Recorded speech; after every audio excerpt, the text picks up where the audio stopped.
क्या कभी ऐसा हुआ है आपके साथ कि कोई आपकी ज़िंदगी को इस कदर मुश्किल बना देता है कि हर दिन जीना बोझ लगे।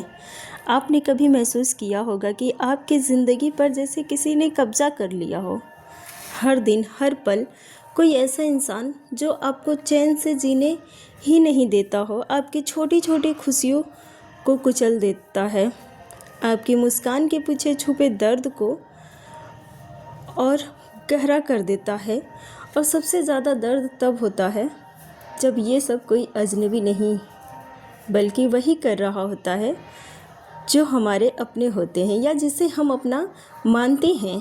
एक महिला के लिए यह दर्द और भी गहरा होता है क्योंकि वह सिर्फ बाहर की दुनिया से नहीं लड़ती बल्कि हर समाज और रिश्तों के बीच खुद को संभालती है। जब किसी महिला का जीना हराम कर दिया जाता है, जब उसकी इज्जत को बार बार ठेस पहुंचाई जाती है, जब उसकी अच्छाई को उसकी कमज़ोरी समझ लिया जाता है, तब उसके अंदर एक खामोश जंग शुरू होती है।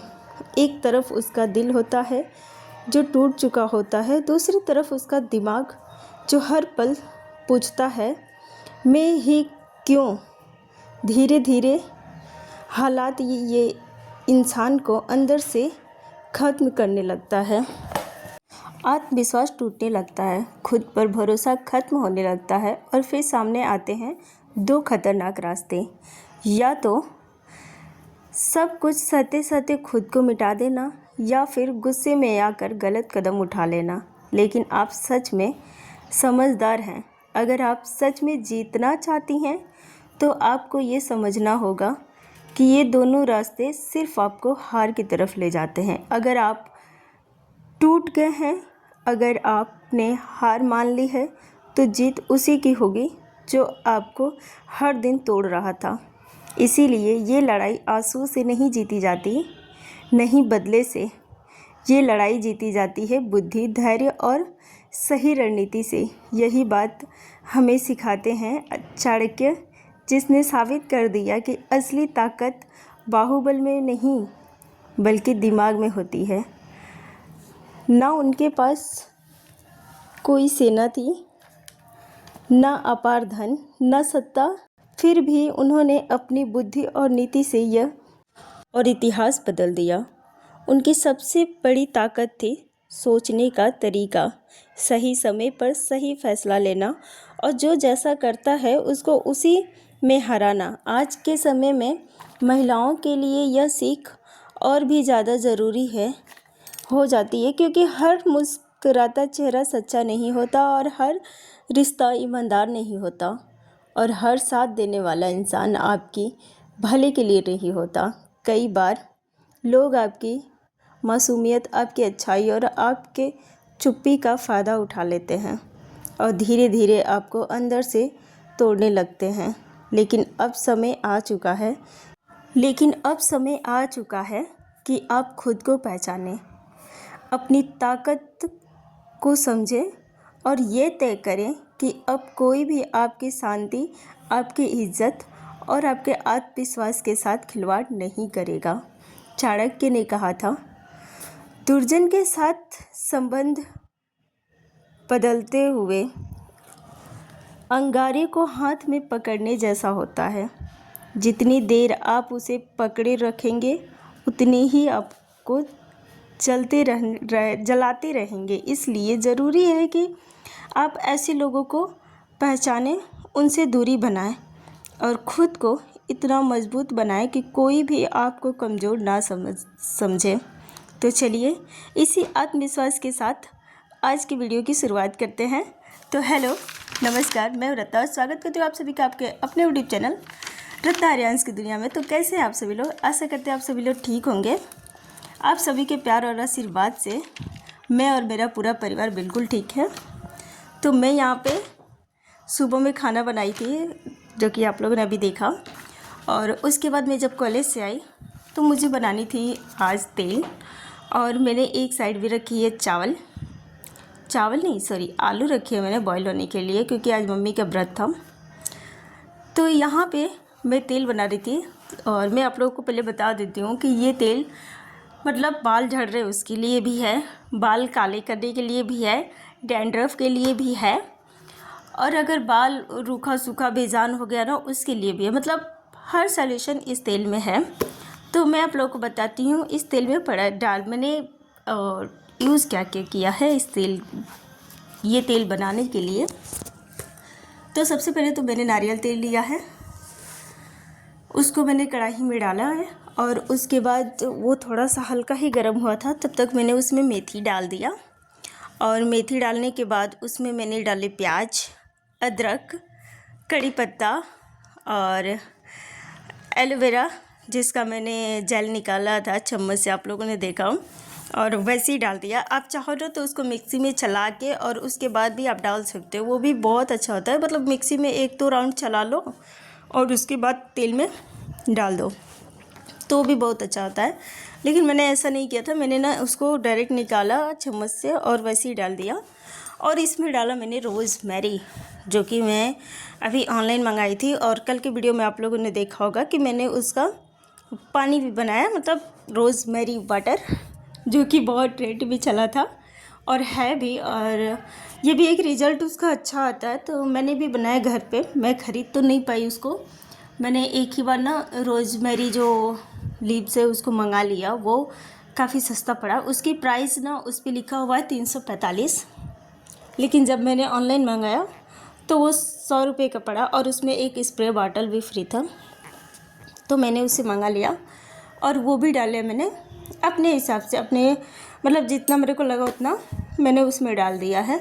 और उसके बाद ना एकदम धीमी आंच पे, आप लोग देख रह सकते हो कि मैंने आलू उबाले, आलू छिल के, आलू को मैं भून भी लूँगी तब तक ये धीमे धीमे आंच पे हो रहा होगा। तो ये ना आराम से अपना हो रहा है और मैं अपना काम कर रही हूँ। आप लोग देख सकते हो कि मतलब मैं निश्चिंत हूँ, इसमें सारा कुछ डाल दिया मैंने, और इसको जलाना नहीं है। ये नहीं कि तेज़ आंच कर दिया, जला दिया, हो गया, नहीं, इसको धीमे आंच पे पकने दीजिए। जो उसमें है ना वो सब प्याज का, मेथी दाने का, कड़ी पत्ते का और एलोवेरा का, सब कुछ का उस तेल में मिक्स होगा। तो इसलिए मैं इसे कम आंच पे बना रही हूँ, एकदम ही मतलब एकदम जो लास्ट वाला है ना उस पे बना रही हूँ। और जब मैंने इसे बनाया, देखिए आप लोग, शुरू से लेके अब तक में कितना कलर चेंज हुआ है इसका, और ये तेल ना बहुत गाढ़ा हो गया है। आप लोगों को मैं जब छानूंगी ना तो दिखाऊंगी, वो बहुत ही ज़्यादा गाढ़ा हो गया था। और एक तरफ मैं आलू भुनने के लिए रख दी हूँ, जिसमें मैंने डाला रिफाइंड ऑयल और इसमें डाली जीरा। मम्मी जी को ना सादा पसंद है आलू भुनना, जबकि ना इसमें अदरक कूट के डालो, मिर्चा, अदरक और जीरा तीनों को एक साथ कूट के, और उसके बाद आलू फ्राई करो उसमें डाल के, तो वो टेस्ट बहुत अच्छा आता है। उसके बाद धनिया पत्ता डाल दो, तो वो जो टेस्ट होता है ना वो बहुत अच्छा होता है। लेकिन वो ऐसा कुछ मम्मी को पसंद ही नहीं आता है, उनको चाहिए एकदम सादा वाला। वो तो जीरा भी नहीं डालने देती हैं, लेकिन मैं डालती हूँ तो वो मना कर देती हैं, बस एक मिर्चा डाल के आलू भून के दे दो, ऐसे बोलती हैं वो। लेकिन मैं उनको अच्छे से मतलब भून के देती हूँ, ताकि ठीक है वो बोलती हैं लेकिन उसमें टेस्ट भी तो होना चाहिए ना। तो यहाँ पे देखिए हमारा तेल हो चुका है। अब मैं इसको थोड़ी देर में बंद कर दूँगी, क्योंकि मैं देख रही हूँ कि मेथी अभी पूरी तरह से जला या नहीं। और आप लोग देख सकते हो कि सारा जो भी मैंने सामान इसमें डाला है वो कुछ जला नहीं है। ऐसा नहीं है कि जल गया है, अब मतलब ठीक है, ऐसा जलाना ज़रूरी नहीं है। भून दीजिए, उसमें का जो भी है नेचुरल इंग्रेडिएंट जो भी है उसका, उस सारा कुछ निकल जाएगा उस तेल में, ऐसा नहीं है। तो यहाँ पे मम्मी को मैंने दिया था आलू, और ये गन्ना का जूस आया था जिसमें मैंने दही मिला के मम्मी को दिया, एक गिलास पापा जी को दिया, और यहाँ पे मैं अपने लिए लेके बैठी हूँ। और अर्क को मैं पिला रही थी, अर्क का होमवर्क भी करा रही थी, तो उनका होमवर्क करा रही थी और अपने भी पी रही थी, उनको भी पिला रही थी। उनको अच्छा लगा अर्क को, तो अर्क ने 2-4 बार लिया, और वो ना पी चुके हैं। जब पापा लेके आए तभी, मैं थी नहीं, मैं कॉलेज थी, तो पापा लेके आए थे जब जूस, तभी वो पी लिए थे, तो उनको अब अच्छा नहीं लग रहा था। तो यहाँ पे ना मैं होमवर्क करा रही हूँ, क्योंकि ये होमवर्क ना बहुत, जब तक मैं बैठूँ ना तब तक होमवर्क नहीं करते। और ऐसे सारे बच्चे करते होंगे कि जब तक कोई बड़ा बैठे ना, कोई अपनी जिम्मेदारी समझ के ना बैठे, तब तक ये पढ़ेंगे नहीं।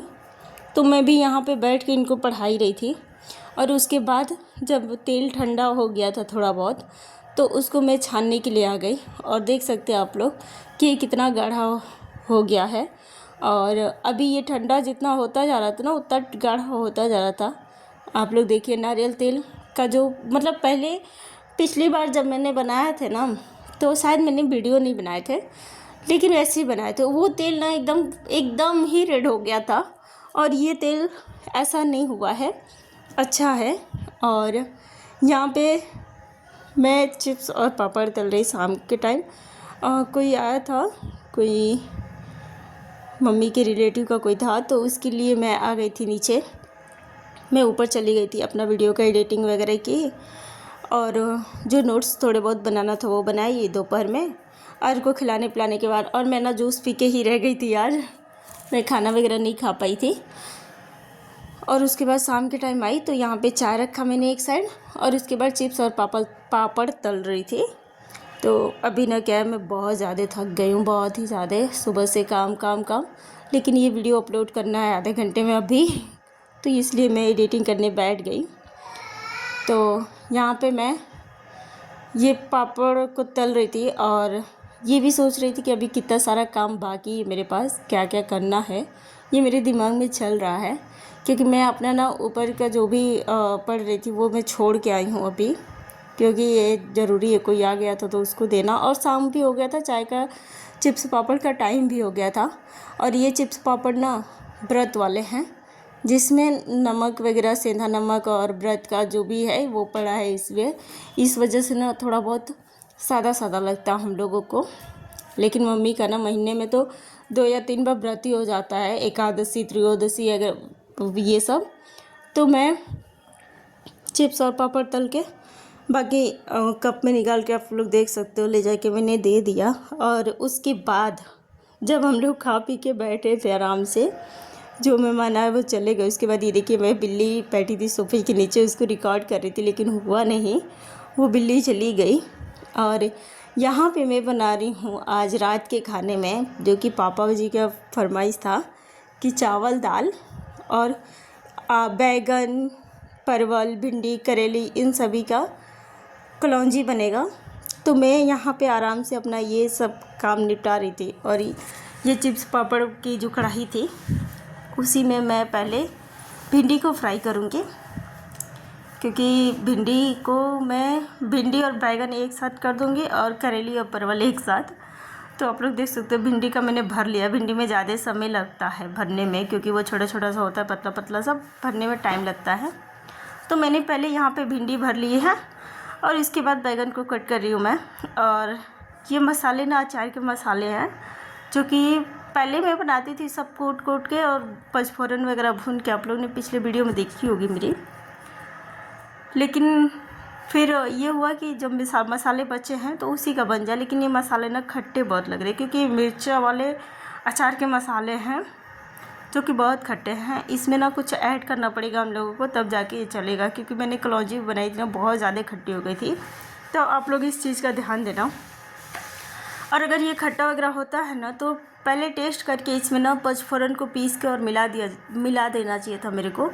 लेकिन मैंने ऐसा कुछ नहीं किया, इसीलिए शायद इतना टाइम लगा था। खट्टेपन की वजह से जल्दी गल नहीं रहा था, और सारा कुछ तो हो गया। करेली में बड़ा ज़्यादा टाइम लगा। तो यहाँ पे ना भिंडी को जब मैं फ्राई कर रही थी, तो उसमें ना तेल डाल के और उसमें कड़ी पत्ता मैंने डाल दिए थे, और उसके बाद भिंडी डाली थी।